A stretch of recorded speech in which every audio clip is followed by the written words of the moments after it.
Hey, what's up, everybody? Welcome back to the Prolific Mindset Podcast. I hope you guys had a successful week. I hope you had a great week, a blessed week. Hey, kids, I'm happy that you're back in school, being studious, getting back to the books, getting back to the basic. College students, I'm happy you back too. Get prepared for the college football season. It's going to be crazy. Enjoy your experience. At a blink of an eye, them 4 to 6 years will be already gone. So take in all the moments of education and also being away from home. Don't allow the drug called freedom to take you out, because that's what we all do as college students. But I also want to introduce you to an entrepreneur, an author, a business owner. He be up in the chef, he be up in the kitchen whipping it up, sometimes giving us some new things to taste, drink, and such. I'd like to introduce you to Mr. Kayvon Webster. Welcome. Hello, everyone. I'm happy to have you on, bro. Appreciate you, brother. Thank you for blessing, this set with your presence, man. Nah, for sure. I thank you for having me, for sure. Man, it's a blessing to have. So, man, I want to tell everybody about this guy. He went to Monsignor Pace. Yeah. I went to Carroll City, but Pace was known as a powerhouse school. But I went to Carroll City first too. Okay, my fault. All right, he went to Carroll City first too. Yeah. But what do your diploma say? So I'm a Carroll City Chief because my mom is a Carroll City Chief. I used to watch Ethnic Sands play quarterback. Oh, you were back in 96, 97. Yeah, so I was a diehard Chief. I actually went to Carroll City for like 1 week, but I transferred to Miami, New Orleans. Right. And then I finished out a year at New Orleans, and then I transferred to Pace. Were you out there at the same time in New Orleans with Xavier? Yeah. So when I went to New Orleans, Antonio Brown was our quarterback. Oh, okay. Antonio Brown was our quarterback. Me and Xavier Rose were freshmen, but we actually got a chance to move up after the season and play a couple of varsity games while AB was our quarterback. And and I transferred to Pace right after that. Why was the reason of transferring? How was your experience at Pace compared to, I'm not saying public and private schools, but I know they have their difference. So the reason why I transferred from New Orleans was because of it was a lot of fights going on there, and at New Orleans it was like if you were from Bunch Park or Scott Lake or Norwood or all these like small cities in Miami, they had rivalries from the Little League parks, and it transitioned to high school. And in high school, it just was on a whole nother level. Right. And me, going to school and, being involved in some of those activities, I recognized early that if I stayed at New Orleans, I wouldn't be giving myself a chance to, become a professional at whatever it is I want to do. And you realized that quick. Yeah, I realized that quick. You have your parents tell you, there's gonna be friends that's gonna be dead, jail, or successful, and then they also tell you that it's friends that they don't want you hanging around, and then they have friends that feel are good for your aura and good for your future. I was unfortunate to have friends in different things, and at New Orleans, it just wasn't conducive to my bottom line. And so, made that transition from New Orleans to Monsignor Pace, where they had more discipline. It wasn't too much altercations out there. It was just strictly focused on getting us to the next level. Right. I had a few guys when I had Quentin Andrews. I had a Big Jeff. He used to play offensive line. He was he's still out there. Oh, he's still out there? Hey, man, shout out to you. Coach. Shout out to to you, Big Jeff, man. Yeah. That was the one who brought me along as a pup, and he used to throw me around every which way. But because of that, it made me a successful D lineman in Carroll City. So going on to college, what made you pick South Florida? South Florida was a pick because it wasn't too far from home, but it was enough for me to get away from my environment. Right. I still wanted to be close to home because I was helping my moms out. But South Florida, we had Jim Levitt, we had Larry Scott. Those two guys were influential in me choosing South Florida because of what they told me. Right. And they told me, this is what they told me. They told me, hey, you wanna go to a school that's up and coming, and you wanted to be remembered. And at South Florida, we were up and coming. The school had only been 10 years old at Right. that time. Not too many draft picks came out of there. The time I was going, Mike Jenkins was one of the first Oh yeah. corners out of drafted in the first round. And then me going there, it was just like I want to be the next one that's like Mike Jenkins, that's remembered. Jumping in that line of fire and just going there and just making history for myself and my family. And that's a powerful mindset that you had. Jim Levitt is funny. Jim Levitt tried to get me to come to South Florida. I was almost there until Nick Saban showed up and said, "Hey Rick, I need somebody to replace Marcus Spears." But the funny thing, when I got in the NFL, Jim Levitt was my linebacker coach with Patrick Willis and Yeah, Navarre Bowman. yeah. So I was like, It's that friend. it still worked out for me and him. Right. We still met up with each other. So tell me, once you made it to the NFL, how did it feel when you heard your name for Roger Goodell, whomever that was on stage? How did it feel when you knew I'm making transition from college to the NFL? Um, backstory on that. I was at my house in Miami Gardens. It was me and Stedman Bailey. Okay, what's up, we Stedman? we grew up together. That's family there. We were just sitting together waiting for the draft, and the third round came up. Pick number 90 came. They called my name. John Elway and John Fox gave me a call. The whole family just erupts in like excitement. But then my phone died. Wow. Yeah, so my phone. I was talking to John Elway for a second, and he was like, "Hey, congrats, buddy. Are you excited to be, a Denver Bronco?" And then the phone died, and then, so I had to hurry up and rush back to the house, inside the house, and charge the phone, call him, get that situated. They flew us out the next day. And then 2 picks later, Stedman gets called, so he had to leave and go around the corner to his family. Also, all y'all was in the same location Yeah, when the draft we was was going at on. the same location. When I got the call, he got a call 2 calls later, and it was just like a surreal thing. Like, dang, both of us got drafted in the third round. We both had to fly out the next day to go to our teams. Right. When I got there, it was a lot of Denver fans. The first and third round picks were there. We got introduced to the media. We saw Peyton Manning, saw Champ Bailey. Surreal moments right there. Champ Bailey was my favorite player, so that was just like a awe moment. And I immediately seeing him, just asking him like, how can I be, in the league just as long as him? How do I be a Right. professional? Just immediately going into that type of topics. And it was surreal. It was just like you got chills all over your body. It's just like I'm here. That's a moment to have. That got to be a moment. Let me take a step back. When you was going through the process, once you was leaving college to go to the NFL, and you had to go through the combine, tell me that process, because a lot of kids or a lot of young adults that's going to be going into the NFL draft next year. Tell me about that process. Tell me what had to change during that. What is it, like 3-4 months? And I know you got like the Senior Bowl. You got all of the. What was that click? Like, yo, I gotta turn this over to a whole nother level. So honestly, it really wasn't. It really for me. I never had a moment where I said I gotta turn it over next level. It was more so like I just gotta stay around, the right folks so that my motivation still stays at a high level.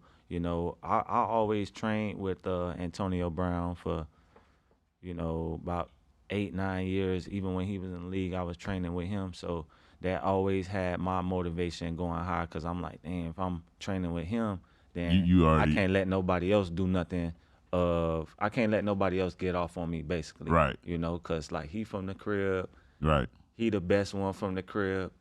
Like I can't see nobody else doing nothing to me that he ain't did already. And so my focus was always there. Like even in college, I never went home on the times that we went home. I stayed myself. I booked myself into taking the full credits of college classes. Okay. I stayed there. I had a summer job, with the pharmacy because I was in health science. Shout out to Dr. Sneed. but yeah, I was always focused. Like football was always my passion, and um, that led me to being drafted. What did you graduate? Because I know you graduated with a degree. What was it? So my degree was in health science. So I And was in health science major for sure. how did you feel when you had a diploma? When you had a degree with your name on it from a university, not a high school, but a Uh, college degree? so that was just like another surreal moment. I believe I'm the first one in my family to have like a degree of that nature, a That's big. bachelor's in health science. So that was really big. Um, the science classes was no joke. Oh, at all? Uh, cause, Especially in cause college. like initially when I went to school, I wanted to be in pre med. I Right. always wanted to be a part of the medical system, and whether that was a doctor or maybe an assistant or something of that sort. So that was my major, but I had to switch it off to health science because that was the closest thing I could get. The medical classes at USF, I really couldn't take those because those classes weren't available when I had availability because we had football. Football practice, yeah. Yeah. I know a lot of people had hard times. I know during spring practice, a lot of people took certain classes, and our spring practice might be a 1 or 12, and those times are usually around that time. So people had a hard time. But I want to say first, congratulations on getting that college degree because Appreciate that's that. something they can't never take away Can't from you. take They that can't away. can't take education away from you. Can't. That's something permanent. And for me to you, like I said, congratulations, and everybody and guys that are going to college, man, get your degree. That's something they can't take away from that. The education they can't take away from you. You Definitely. gotta take it, especially if you one of the first in your family to go to college. Get that college degree so it can sit up on that wall like one of the biggest accomplishments ever. So let's push it into the NFL. How was your first year being a rookie with the Denver Broncos? So my first year being a rookie, it was just like living the dream for real. You going to practice, you got Rogers Camardi, you got Champ Bailey, you got Demarius Thomas, you got Von Miller, you got Eric Decker, Wes Welker, Oh, Peyton man. Manning, you got Noshawn Marino, you got Willis McGahee too at the time. Oh, you had to start a So stack roster. so we had a stacked team. I think when I got to Denver, that was the year that they had just lost to Baltimore. Right. In that last play with Jacoby Jones caught When that. you caught that, yeah. Yeah. And so, the awareness and the height of what team I was on, it was already there. So it was just like, dang, we got small room for error because we already know what we chasing. We chasing a championship. Like the year before, they felt like they supposed to win to the championship. Right. And so coming into my rookie year, it was like this the championship mindset, and we ain't taking no plays off, and you gonna be the ultimate professional while you here because we got some some good vets in front of you. Tony Carter was a vet for me as well, and it just was a surreal moment. Every day felt like a game because when we practicing, Peyton was practicing against the ones, but mainly his practice was against the twos. Right. And so, basically I was out there, guarding Demarius, guarding Wes Welker, guarding Eric Decker. And I feel like those guys, they got me ready to compete at a high level. Right. Yeah. Damn, boy, you had a roster, but yeah, every day was a game day. It was a game. It was just like, and then you got to talk about, you going against these guys and then you got to go watch film. And the eye in the sky don't lie. Yeah, So never. it's like, hey, I gotta have my technique together. I gotta win my matchups. Even though they gotta win their matchups, I gotta win my matchups. So it was just like a full on competition. So let me ask you one question because I know a lot of young DBs get bothered when they get beat. What gave what in your head was like, man, I don't care if I get beat. How did you keep the mentality? We just sharpen an iron. Like these receivers making me better. So for me, it was more so, like I know who I was going against, so I couldn't hang my head like I'm going against the elite, Right. And so if I'm going against the elite and I'm winning my battles, like I'm up here with the elite, so I gotta hold just as much eliteness as they hold, Right. And so, like for me, it was just like I don't care who that is. Like I'm from Miami, I can't be out here getting scored on. I gotta go back to the crib. I ain't trying to hear no trash You talk already from nobody. know. So I already wearing that cape on my back. Like I'm way out here in Denver 303 and I'm representing the 305. So that always gave me that motivation, like people in Miami looking at me to hold my crown down. Right. So I always went to practice like it don't matter who you is, DT, ED, it don't matter. I gotta hold it down, you know. Right. So, question, because I hated this in the NFL and we always can't play, y'all. How did you get used to that? What The elevation, elevation? Like, bro, anytime we used to come there, coaches you out of would. breath. Yeah, bro. Coaches weren't prepared. We were like, bro, why is the air so thin? And we didn't realize until I went up there with the Patriots. Right. It already tell us, oh, we're 30,000 feet elevation. I didn't know the air was that thin. How long did it take you to get acclimated to it while going through all what you was doing that rookie year? So in Colorado, you know, if you training out there on the regular, it really take you 3 days to get used to it. Okay. You know, if you training every day out there, and so you know, with us being in Denver, I never really used to, you know, go back home and train. I was either go to Pittsburgh with AB, or you know, we would come into Miami for some type of training, but mostly I was in Colorado training, so my CO2 levels was up. And then we had a trainer named Chris Dunamas. He always, you know, kept us, you know, ready. So you ain't have to get you stay ready. You ain't got to get ready. Yeah. So when you went and came back home to train, did you feel like you was already in shape where you can train longer because of your CO2 because of that up in Colorado? Well, it really wasn't because of that. It was just like I know that I was on a mission. You know, I wanted to win a starting position in the NFL. Right. And so like, you know, having, you know, Xavier and having AB and having Stedman, it was just always like the competition level was always high. And so like with us training with each other, you know, it never really left. You know, I never really felt like I wasn't like I was out of shape. I didn't have a chance to be out of shape. I played on the team with Peyton Manning. Like, Oh yeah. I didn't have a chance to do a lot of things. You know, it was just like we got to be the ultimate professional. We got to train. They paying us a lot of money to be available. So you know that was my biggest thing, like being available. So your mindset was already correct because like you said, you was there with a bunch of Hall of Famers and guys that got the gold jacket. So you didn't have time to be like, let me learn. No, you had to be like, I got to move like a professional now. I had to move right away. Like had first day, had to move right away. You know, they counting on you. You the third round pick. I was the only DB we had drafted that year, so you know they had high expectations for me to come in and you know play whenever needed to be played. All eyes on you. Another thing I wanted to hit on, how do it feel when guys first come in? Because you probably hear this a few when you run in football players. Please tell them the importance of playing special teams when you're trying to make a team. If you're not up in one of those high draft picks, how is it important to play special teams? So special teams is, you know, how you gonna stay in the league if you're not playing. Right. You know, it's very important, you know, especially being a rookie from third round until sixth round or undrafted. Like you have to get your mindset ready to play whatever position the team needs you to play.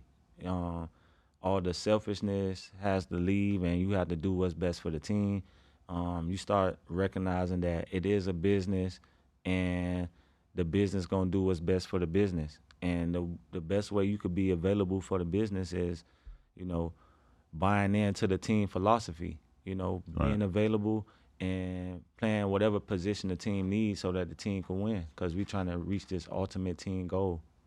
How did you, after that first year, how did you keep a level head? Not saying I'm in the NFL, I'm the DB, I'm this guy and all this. How did you keep that level head going into year two? It was pretty easy for me, I would say, because I was never satisfied with where I was at. Right. You know, and then, you know, coming off of my rookie season, I had just broke my hand. We went to the Super Bowl. We got annihilated by Seahawks. Right. And, you know, we lost 43-8. That was like a crazy game. But we still went to the biggest stage. But I felt like we didn't perform. So that just gave us more chips on our back to come back and, you know, get ready. What year your career you was in when you won the Super Bowl? I was at my third year. Yeah, we won in my third year. What was the grind and grit that year compared to your first and second year when y'all was making that run to the Super Bowl? The grind and grit would have to been, we had got new coaches for one. So you know how it is as a football player when you get new coaches, you gotta show who you are every day in front of these new coaches because some coaches they have this different philosophies. They already coming in with an idea of players, Right. and you gotta prove those coaches wrong or right about the ideas that they have for you as a player. So I know that coming into my third year, I had some eyes on me as far as like being on the team. We had just drafted Bradley Roby as a Yeah. cornerback from Ohio State first round. So the business was making moves in my position, and then we just brought in Akeem Talib.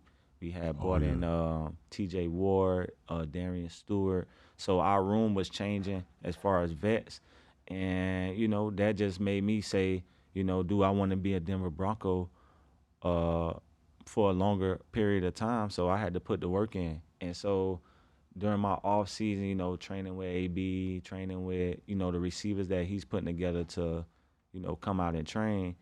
Geno Smith was throwing the ball. Uh, it was just a level of focus that I needed to have to be able to, get to that next level. Film was a big thing, and then our team camaraderie, like my third year, it was just like we didn't want to let each other down. Right. Like so, if I'm watching a play, if I'm in practice and I'm making a play, and if I don't make this play, then I got to worry about a key coming down my back saying, "Yeah, you ain't watched film last night. I could see," or coach saying something about, "Hey, your technique, you ain't stepped this way or doing this." So that was always in my mind when going to practice. It was just like the eye in the sky don't lie. Today, I need to get better at my assignment, my alignment, and my technique, and I won't have no troubles. And so I went into my mindset of going into practice saying like these three things, if I do this right every single play, I'm gonna find myself on the winning side. And that you did. If I'm not mistaken, 'cause I seen this in the picture, wasn't you a captain in the Super Bowl at the coin toss? Yeah, so I was a captain at the Super Bowl. I was a captain for a lot of different games that Okay. year. But how did it feel to be the captain in the In the Super biggest Bowl, stage? it was unreal for real. Just coming from being a player that just lost 16 games and his last 2 years of college, not even reaching a bowl game, then getting drafted to the Broncos, playing with your favorite player, and then them bringing in more other different players that you looked up to Right. in the key and Rogers Camardi. Those guys were big, and then for them to name me a captain of the special teams at the AFC Championship game and the Super Bowl, it was just like it was unreal, but it was just like, damn, I put this work in to be here, you know. So you were selected. So you had to be selected for the AFC champion and the Super Bowl. Yeah, so we had to be selected for every game. Right. Every game, they select captains for the coin toss. And, so that year, I was able to be at the coin toss maybe about 5-6 games that year. I mean, you So was that on mean I was on my P's and Q's. They could count on me. exactly. They knew I was gonna be where I was supposed to be at, and they knew I was a hard worker. So how did it feel once you started seeing that confetti come down? Once you know the game was over and you was a Super Bowl champion. Hey, it was a party. It was a party, man. It was a party. The confetti drop. It felt like a movie going on, and just like you seeing everybody smiling. You looking for your family, just to take those pictures, and everybody just riding this high. It's like an ultimate high, and it's just like, boy, y'all did it. And it's just like all the hard work, all the things that we had went through the year before, the same year. It's just like all that was for this, It was worth it, and it was worth it. Yeah. man. Did when all that was going on, did you take a moment to yourself and just sit there, no family, no team, and you was like, damn, you took a second back, like how you just explained, like from South Florida to Right. games and everything. Did you take that moment before you interacted with anybody? It was like, I mean, so it's crazy. It's crazy. we knew we was gonna win the game before we even got there. You know, you get 2 weeks to prepare for the Yeah. game. And so that first week that we prepared for the game, like the very first film session we had, our coach Joe Woods, he was like, "We ain't leaving San Francisco without no championship. So these the plays that they running, and if you get these plays down pat, y'all gonna have that ring." And so our attention to detail that first week of preparing for the Super Bowl, Right. it was like unbelievable. It was just like communication. It was like everybody was talking. Like the D line even talking like, "Hey, yo, they going in motion." Like, "Hey, all right, hey, when they go in motion, this what they doing." Right. Everybody was on P's and Q's. You know, we wanted it just as bad as we could breathe. And so, you know, winning that championship was just like, it was surreal because we played back all of the moments leading up to that. And you know, how it is when you preparing for something and you actually get the prize, you know, that's what it was. You finally took that breath. The weight on your shoulders, just like, man, I finally got this. Hey, I done sat like when the confetti dropped, I done sat down at the 50 and I was like, boy, this what camp was for. Coach Joe Woods, boy, he was on my back the whole camp. I felt like I was getting cut. Right. Like, you know, like it was just surreal. It's like, damn, this what this feel like. This what this moment was for. And, you know, I'm gonna cherish this moment forever. Like I play it back in my head. It's just like, that's a wonderful memory. it's a wonderful time, you know, wonderful time of life, you know, celebrating with, you know, men that you bled, sweat, and had tears with. That's a different relationship, you know? yeah. So it was surreal. Like we still all have that relationship to this day. Like could call anybody from the Super Bowl 50 team and, you know, talk to them about anything, you know, talk to them about business, talk to them about life, how they doing, like linking up, all that stuff. That's a priceless relationship you have with them. Priceless for sure. Oh man. So I wanted to switch tunes. I noticed that you became an author. I seen 2 books that you did. What made you start going in that direction and you want to be an author of a book? So it was me going to be an author. It was just, I felt like it was something cool to do, you know, write a book. You know, I've been reading books. We read books when we was in elementary, Right. you know. So it was just like, why can't I have a book in the library, you know? And I tore my Achilles, I tore my labrum, and I tore my quad. And that was a lot of injuries at one time. Right. And so I had all those surgeries at one time. So I had a arm sling, I had a boot, I had the scooter. All at once. All at once. Man. And so, you know, I was thinking of ways to keep myself motivated. And so that's how I came out with the Kayvon Webster's dictionary, because it was like words of affirmations and words of encouragement. And my whole time going through this process, I was just thinking about other people. And I was just like, dang, I want to make something for other people that can inspire them to keep going no matter how tough it get, because I'm in a pretty tough situation right now. Like I got all these injuries on me. I was unable to finish the season in Los Angeles. Then you start seeing them making moves, you know, Akeem following me to LA, Right. and Marcus Peters coming. So it's like, damn, like I got to keep myself motivated because I need to get back healthy, because like my job at Jeopardy, I just played a great season, but I tore my Achilles, but the business don't stop for you. Exactly. So like I got to get back healthy. I got to stay motivated. I can't be down on myself. I can't let this injury defeat me. And so that's how I created the book. It started with videos, and then I was just like, man, we need to print this, you know? And then I just started printing books and started going to children's hospital, talking to the kids. You know, they seeing my face on the book. You know, I'm reading the stories to them, talking to them about, you know, trial and error, talking to them about what it means to have a positive mindset and what it means to keep going. And, you know, that's how the books got started. And then eventually, I transitioned into like some educational books with our inventors, Yeah. and that was more so about people that look like us, Right. that have inventions that I never read about, and when I read about those things, I was just like, I ain't know this growing up, so I want to put this in the book, and I want to inspire the next person to be able to say, I can create something too, Right. that the world can use. How did you feel, or if you ever seen it, how did it feel that you see a kid read a book like how we read Sesame Street, we read Yeah. all these books, but how did it feel to see a kid read a book that you created?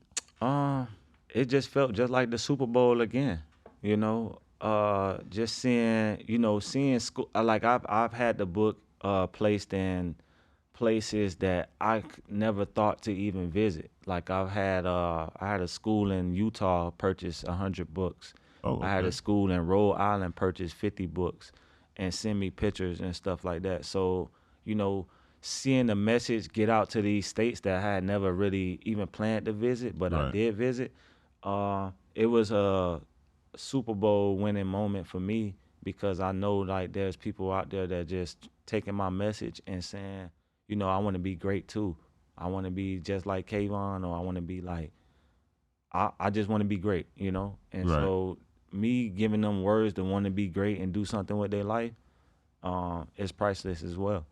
That's wonderful, man. That's amazing. I went and purchased both of those books for my son because I'm big on reading. As you can see behind me, I have multiple different books, but I was big on reading. So let's flip again. Let's go to the entrepreneurship side. When I came home, I think I was out of town and stuff, and I saw a food truck, and I Right. saw you on it, and I said, oh snap, he Yeah. started a food truck now. Yeah. So tell me about what started pushing you into the food area or the food truck industry. So entrepreneurship. My entrepreneurship started in Denver. Okay. Uh, Champ Bailey had a truck business, and I was always I like us coming from Miami. It was just like we always had that hustle mindset of Right. like, but we need multiple incomes. Like this ain't enough. Right. Like I need more. And so I had a Webster Express box truck that I had got, because of Champ Bailey. And then, I started that business, and, that business was available for like 2.5 years until I stopped that. But transitioning to food was because when I moved to LA, I had a chef, and I took a blood test, and I had my chef creating meals based off my blood test so that I could have the best energy I could have, Right. the best power I could have, you know. And after a while, when I got hurt, that's when I really got a chance to sit down and overview all of the moves that I was making. The trucks was making sense, but it really wasn't making sense because I didn't know the everyday operation. Right. So I had shut that down. It was making like 5,000 a week, so I was grossing 20,000 a month. Had to pay the driver Driver, yeah. 1,500 a week, and then if the driver wasn't being careful enough, then some of the expenses probably would have went up on the tires. $200 per tire type Right. thing, or transmission going out. I had that kind of experience happen maybe twice with having a trucking business for 2.5 years, but I wanted to stop that business because I had a chef. I got hurt. Some of my teammates was asking me for the meal plans that he was giving me, and my mind just automatically went into, hey chef, like NFL players gonna be eating from you, like you live with me, and you making them the same food as me, like we running a business together, you know. And yeah. And so, we started with meal prep, but the chef decided he wanted to raise prices, so I immediately jumped out of that. Right. And upon like, just trying to think about what's next, I watched a movie called Chef. And in that movie, it was a dude who was a chef at a restaurant, and he couldn't make his own cuisine for the uh, what they call him, the food critic. Okay. He couldn't make his own food for the food critic, so the restaurant guy fired him, whatever. He went and bought a food truck, and on his food truck, he started creating these wonderful sandwiches, and his son started putting him on social media, and then the truck just started booming. Right. With the social media, with them driving around the world, and I was like, that's what I want to do right there. I want to do a food truck, and I want to take it to every NFL city and partner up with whoever they star player is, Right. and we do like a food truck event or a food truck show. We have some fans come by, taste it, do those type of things. And so that's what I initially set out to do. But I wind up just opening a food truck in LA and putting Miami cuisine on there because there was no food from back home Right. out there. It's just like tacos, and you just got different food out there that you ain't really used to. Right. So I was thinking like, dang, how about we put the South in the West? And so I bought some conch up there. I purchased like 1,000 pounds of conch. Oh, blow. My buddy Jason Canella and John Miller, they had knew a guy that was in Beverly Hills, and he owned a restaurant, and I wanted to do a food tasting, and so he let me rent out his restaurant in Beverly Hills. Right.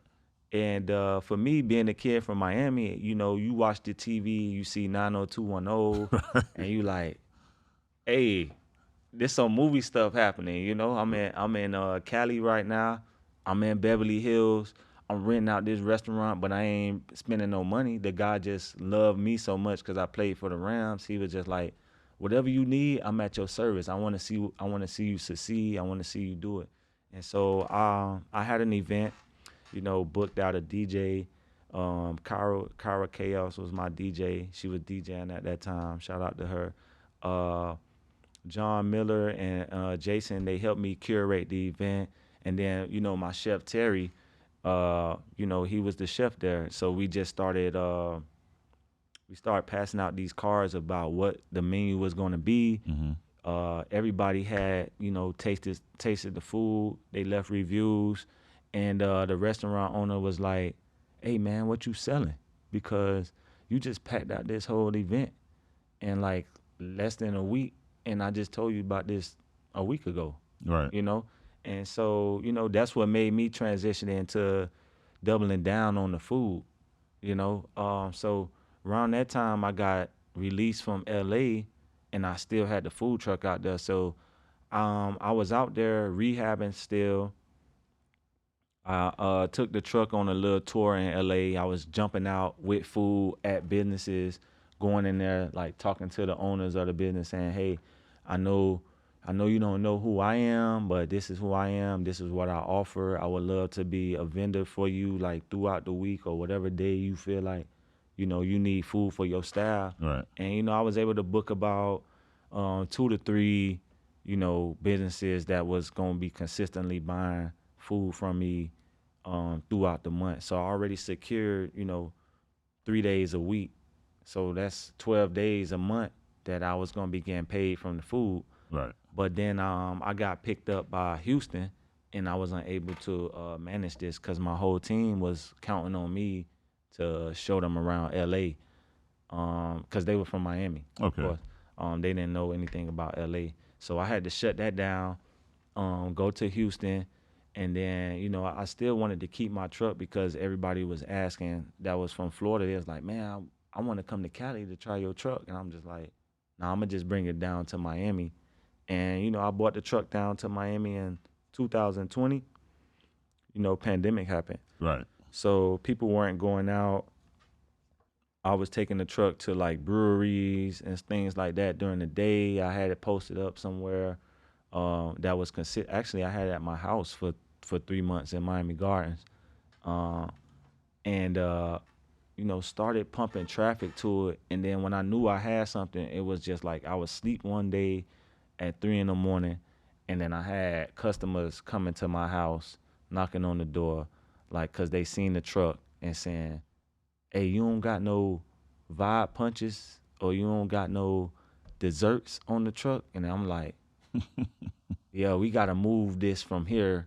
And that's how I found my restaurant after that, cause I had to find a bigger space to get to host everything that I was doing. So I found the restaurant on 167th Street in Miami, and moved the food truck there in front. At first, I was thinking lounge, but then I met a food critic who convinced me to, stay focused on the food, and so that's what I did. Was focused on the food, and the food truck turned into the restaurants, and I stopped the food truck.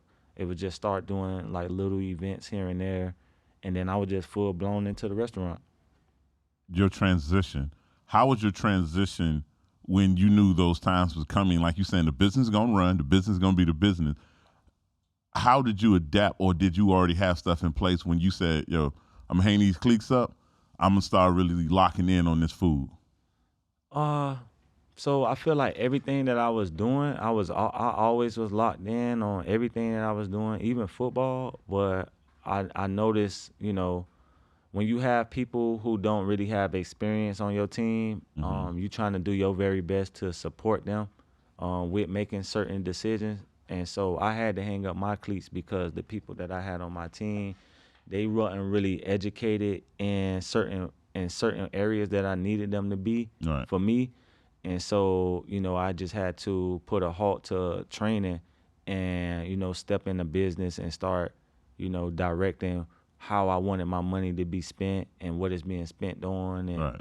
and how I want things to look, and those things. So you had to be more hands on and Yeah. actually giving it to other people that didn't have the experience, and you realized that from like, all right, I got to be in here, I got to be hands on because, like you're saying, you don't work this hard for this long with your money. Right. You don't want your money to go to waste because, Hey, like, you can't double back hey, to it. bro. I gave so I had a project manager. I'm not gonna say his name.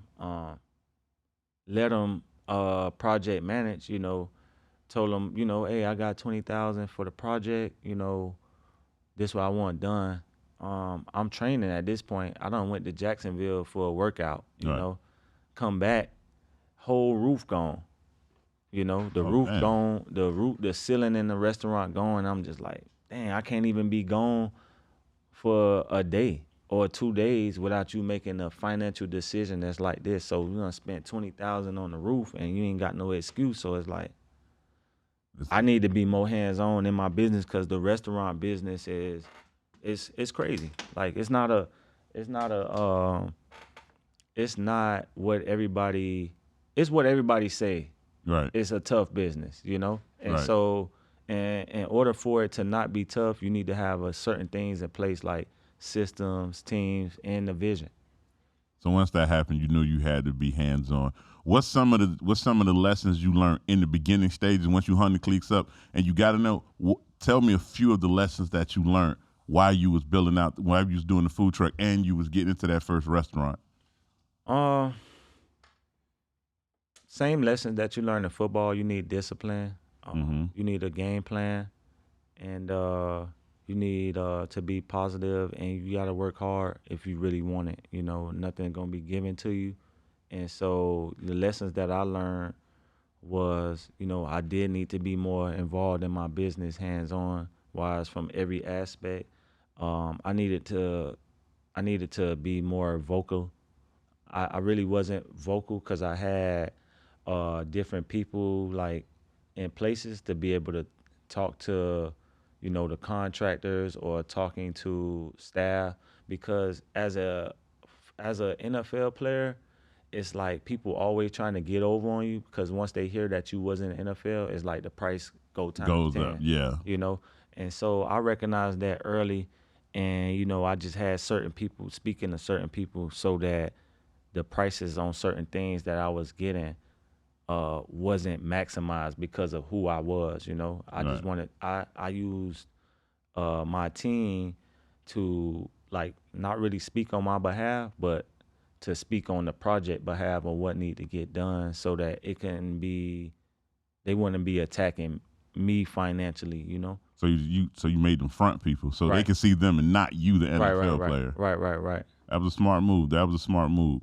So I hear that you took the mindset of football, being physical, being mental, and you brought it on to this place. So you felt like the mindset that was made in football helped you on the business side while you was creating, while you was doing these things? Oh yeah, most def. So how I look at my business is like, being in football, like having a football team. Smith and Webster is the stadium. Right, You know, Kayvon Webster is the GM, and he's the owner of this football team. right, And so I needed to have a general manager for my business. I needed to have a head coach for my business, and then um, I needed key players. I needed role players, and I needed key players for right, my business to be able to run. And so, with my kitchen, that's my offense. That's how we score points. right. You know, uh, my maintenance team, that is my D line. You Okay, know, they the one that's in the trenches. They constantly washing plates. They turning over the silverware. They turning over the ramekins. And then I got my defense. Which is the front of the house. right. They out there. They are protecting the brand, but they also selling the brand as well. And so I just took my football mindset and say, okay, this restaurant business, let's put it in football terminology so it could be easier. And then now we know how to execute the game plan. Did you feel like you was building a brand or you was building a business? Let's see. I would say starting out, I felt like I was building a business, Right, you know. But then, months later, it was like I'm building this brand, right, especially with being able to duplicate it into another location. right. And so like the brands had to make sense. So when you got a hold of that first restaurant and you start, figuring out the ways and things to happen, how did you like? What was the successful part? All right, I got this down pat. Now I'm finna open up another spot. So so with Smith and Webster, it was more like I was inside of the business. Like I wasn't really able to work on my business because of how it opened up. Like it opened up with a splash. We had maybe about 500 guests on the first day. Big, big. Maybe 200 people didn't even eat on that day. Damn. I woke up that day going into the restaurant with a suit on. Right, Thinking I'm finna go to the tables, be talking to everybody, but I still had to jump in the game. And my position was the expediter. right, I had some chefs in there who couldn't really expedite the way that I expedited or, got the food out the way that I got it out. So immediately, walking around, seeing a restaurant and then seeing people not having plates and things like that, I immediately shifted myself into the kitchen. And so when I got into the kitchen, I just was in the kitchen. I was in the kitchen for some months, just figuring out, okay, how many hours these people doing? What are they doing? And what do we need to do to be at our very best?